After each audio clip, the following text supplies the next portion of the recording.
Bonjour à tous, il est l'heure de la question du jour, sujet grave, sujet international. Nous revenons sur ces bombardements massifs depuis hier d'Israël sur le Liban avec pour cible le Hezbollah et ses membres. Des frappes qui ont fait 492 morts, dont 35 enfants. Voici la question du jour. Liban, approuvez-vous les frappes israéliennes contre le Hezbollah? Bonjour Georges Malbruno. Bonjour. Merci d'être ici, grand reporter au Figaro, spécialiste de cette région du monde.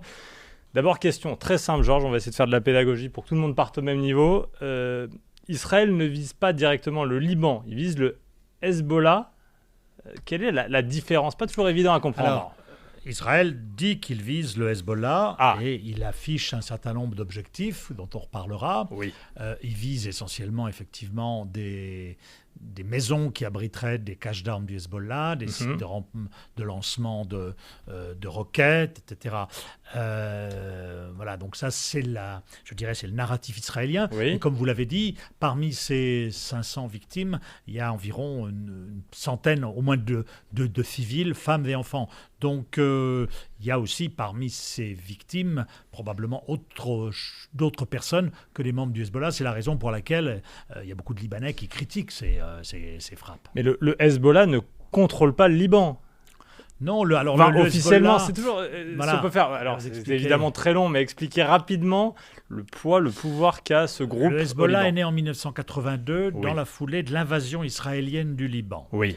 Le Hezbollah a été créé par l'Iran, qui en a fait pas à pas une milice dont l'armement dépasse largement celui de l'armée libanaise. D'accord. Avec des dizaines de milliers de roquettes. Israël, en 2006, a essayé de soumettre le Hezbollah pendant 33 jours. Il n'y est pas arrivé. Et voilà, le Hezbollah, c'est une espèce d'État dans l'État parce que effectivement, pendant longtemps, il a dit le Liban est occupé, je résiste. Bon, ok, un certain nombre de Libanais le suivaient. En 2000, Israël s'est retiré, il n'y a pratiquement plus d'occupation, et donc sa légitimité en tant que résistant, aujourd'hui, elle est contestée par beaucoup de Libanais. Et le 7 octobre, plutôt le 8 octobre, par solidarité avec le Hamas, il a commencé de lancer des roquettes contre Israël. Et depuis, il y a un affrontement comme ça entre le Hezbollah et Israël qui était relativement calibré jusqu'à ces dernières semaines, respectant des règles du jeu, cible militaire contre cible militaire. Donc c'était relativement calibré. Donc ça, depuis un an. En réponse très clairement à ce que... au 7 octobre, en réponse à la réponse d'Israël sur Gaza. Voilà. Et puis ensuite, il y a eu progressivement, Israël a visé des hauts cadres militaires, a franchi un certain nombre de lignes rouges, et la semaine dernière, on a franchi de très importantes, a réussi cette opération spectaculaire d'explosion simultanée des beepers qui ont je dirais, déstabilisé le réseau de communication, un réseau de communication du Hezbollah, et puis ensuite, vendredi, en décapitant sa force d'élite. Et donc, voilà. Et le Hezbollah dit, moi, tant qu'Israël ne s'arrêtera pas de combattre le Hamas à Gaza, je n'arrêterai pas. D'accord. Et Benyamin Netanyahou, lui, a un objectif, à travers ses frappes, c'est de faire revenir au nord de l'État hébreu frontalier du Liban, les 70 000 Israéliens qui ont dû partir parce que le Hezbollah, depuis le 8 octobre 2023, leur lance des roquettes. Liban, approuvez-vous les frappes israéliennes contre le Hezbollah? C'est la question du jour du Figaro. Oui, non. Georges Malbruno nous aide à mieux comprendre, à répondre à cette question.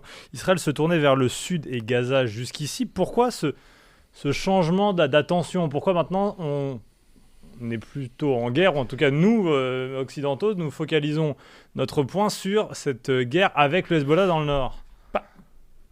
Parce que à Gaza, Benyamin Netanyahou d'abord, et maintenant Sinwar, le patron du Hamas ensuite, ne veulent pas d'un cessez-le-feu. D'accord. Qui est la clé, y compris de la situation au Liban. D'accord, et donc ça, la situation est gelée. La situation est gelée, et donc depuis environ un bon mois, Israël dit on va s'occuper du Liban. Pourquoi? Je reviens à ce que je vous ai dit tout à l'heure. On ne tolère pas, côté israélien, que 70 000 personnes israéliennes soient obligées de vivre hors de chez elles, etc. Parce que c'est vrai que la doctrine de sécurité israélienne depuis sa création, ça a toujours été de porter les attaques hors de son territoire pour se protéger. Là, c'est le Hezbollah qui a instauré une espèce de zone quasiment de sécurité puisqu'elle n'est plus habitée. Pourquoi maintenant, Georges? Pourquoi cette semaine? J'imagine que tout est prévu. Vous me dites que... Parce que je pense que d'une part, je vous dis, à Gaza, Il n'y aura pas de cessez-le-feu, il n'y aura pas, hélas, de libération d'otages. Le Hamas a été sérieusement dégradé.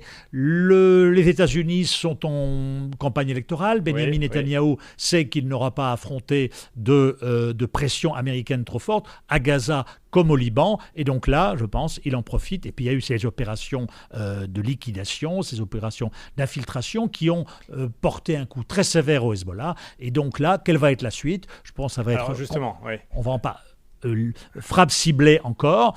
Et puis aussi, donc, bombardement intensif pour réduire les capacités d'action du Hezbollah pour qu'il ne tire plus de roquettes à partir du sud Liban. Sachant que derrière tout ça, il y a eu la diplomatie qui essaie en vain depuis des mois et des mois, c'est de faire remonter les combattants du Hezbollah d'une zone frontalière d'Israël au sud Liban sur une douzaine de kilomètres. Mais le Hezbollah dit non, on est prêt à envisager ça à condition qu'il y ait un cessez-le-feu à Gaza. On revient toujours à ce nœud gordien du cessez-le-feu à Gaza. Donc c'est l'impasse, et donc Netanyahou dit je vais frapper le Sud-Liban comme il l'a fait mardi. Alors justement, lundi, il continue de le faire. Il y a un sujet comme à Gaza, 492 morts, 35 enfants. On a vu qu'Israël était capable de viser uniquement des membres du Hezbollah. On l'a vu avec cette fameuse affaire des beepers. Il y a toujours une question. Est-ce que Israël vise uniquement des cibles militaires ou est-ce que non, on peut frapper pour aussi il y a une doctrine israélienne viser peut-être des civils. Il y a une doctrine israélienne qui dit on frappe très très fort, même s'il y a des dégâts collatéraux. La leçon doit porter, c'est le Hezbollah. Et à travers ça, on veut essayer aussi de soulever une partie de la population libanaise qui n'aime pas le Hezbollah contre le Hezbollah. Mais c'est un pari. D'accord. C'est un mauvais pari. On pourrait imaginer l'inverse. Des gens qui ne sont pas forcément dans le camp du Hezbollah et qui se mettent à vouer une haine contre Israël parce que, vous voyez, ça peut... C'est pas ce qui se passe aujourd'hui, mais c'est un petit peu quand même ce qui se passe en filigrane, sachant que, vous l'avez dit, il y a quand même des victimes civiles. Il y a une terreur qui est imposée sur la population du Sud-Liban. Vous avez vu des dizaines et des dizaines de milliers de gens qui fuient. Donc, si vous voulez, beaucoup de Libanais n'aiment pas le Hezbollah, mais ils aiment encore moins aujourd'hui les frappes israéliennes. Est-ce que ces frappes, cette tension, ça peut être le début d'une guerre plus violente, plus directe ? Et question, là, il y a très clairement un point chaud. Est-ce que c'est régulier depuis des années, genre de tension, ou là, on est quand même un cran au-dessus ? Ah non, on est largement un cran au-dessus. La dernière guerre, c'était en 2006. En 2006, ça fait, donc, je vous dis, 18 ans. Oui, mais moi, je ne suis pas le conflit comme vous, mais très régulièrement, j'entends de nouvelles frappes entre le Hezbollah et Israël. Non, parce qu'il y a une espèce d'équilibre de la comment dirais-je, de part et d'autre. Le Hezbollah ne veut pas, justement, pour répondre à votre question, ne veut pas d'une guerre totale parce que vous savez que le Hezbollah est l'allié stratégique de l'Iran. Tant que l'Iran n'a pas la bombe atomique, le Hezbollah et ses 140 000 missiles, à peu près, représentent la dissuasion ultime de l'Iran face à Israël. D'accord. Mais pour que ce soit efficace, c'est un one-shot, comme on dit. S'il les utilise, ces missiles, après, il n'en a plus et il sait qu'à ce jeu-là, il sera perdant. C'est la raison pour laquelle le Hezbollah, comme l'Iran, ne veulent pas d'une guerre totale. Donc pour l'instant, vous écartez cette hypothèse. D'une guerre totale, ça veut dire quoi ? Moi, ce que j'écarte, c'est que l'Iran, au jour d'aujourd'hui, ne veut pas rentrer dans la guerre parce qu'elle ne considère pas que le Hezbollah est sur le point de s'effondrer, ce qui serait le moment où l'Iran pourrait reconsidérer sa position. En revanche, et le président iranien l'a dit à New York, des alliés de l'Iran pourraient éventuellement, des alliés de l'Iran et du Hezbollah, en Irak, des chiites, des milices, les yéménites, pourraient éventuellement s'associer au Hezbollah. Mais je pense qu'on va plutôt vers une...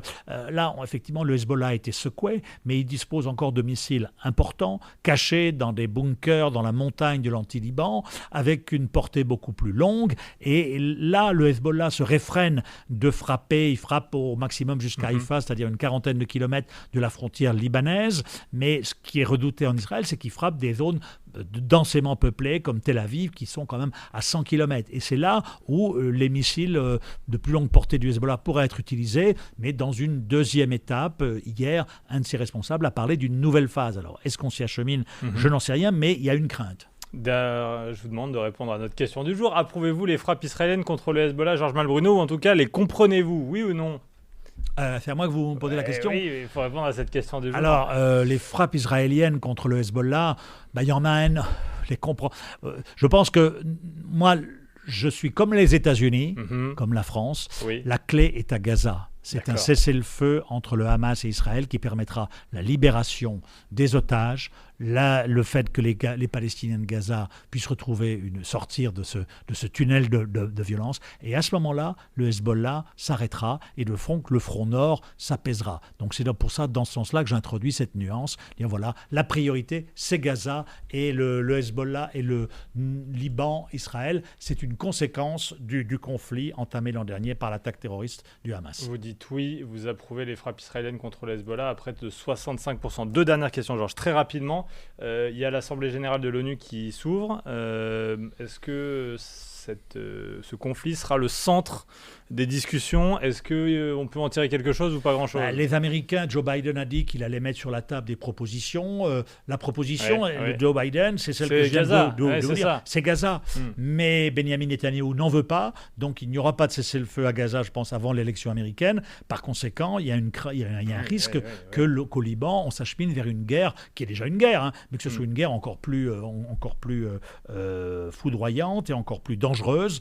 Donc voilà, les scénarios sont noirs. Et dernière question, le Liban, je ne vous parle pas du Hezbollah, comment réagit l'État libanais? Il n'y a pas d'État vraiment libanais. C'est ça. L'État libanais, il n'y a pas de président depuis 2 ans, il y a une confessionnalisation, il y a une multitude de centres de pouvoir, et donc il n'y a pas d'État libanais. C'est bien la raison pour laquelle le Hezbollah, effectivement, qui participe à cet État libanais, mais qui a cette milice qui est plus forte que l'armée et qui, effectivement, affronte Israël et qui en riposte. Voilà. Pour répondre à votre question précédente, je vous dis, il faut comprendre Israël. Pour la première fois de son histoire, pendant 1 an, vous avez 70 000 habitants de l'État hébreu qui ont dû quitter leur domicile. Donc c'est un renversement à 180 degrés de la doctrine de sécurité israélienne. C'est on va occuper le Liban pour nous sécuriser. C'est ce qu'ils ont fait en 82 jusqu'en 2000. Et là, c'est le Hezbollah qui fait ça. Donc effectivement, on peut comprendre qu'Israël, à la fin, effectivement, en est assez et décide de frapper durement. Simplement, Israël a essayé de démanteler, d'éradiquer le Hezbollah en 2006. Ça n'a pas marché. Je ne suis pas certain que ça marche cette fois-ci encore. Merci beaucoup, Georges Malbruno. On vous lit dans le journal demain sur ces questions, peut-être? Oui. On y sera évidemment et puis ce sera retrouvé sur lefigaro.fr. Merci de nous avoir aidés à mieux répondre à cette question du jour. Liban, approuvez-vous les frappes israéliennes contre le Hezbollah?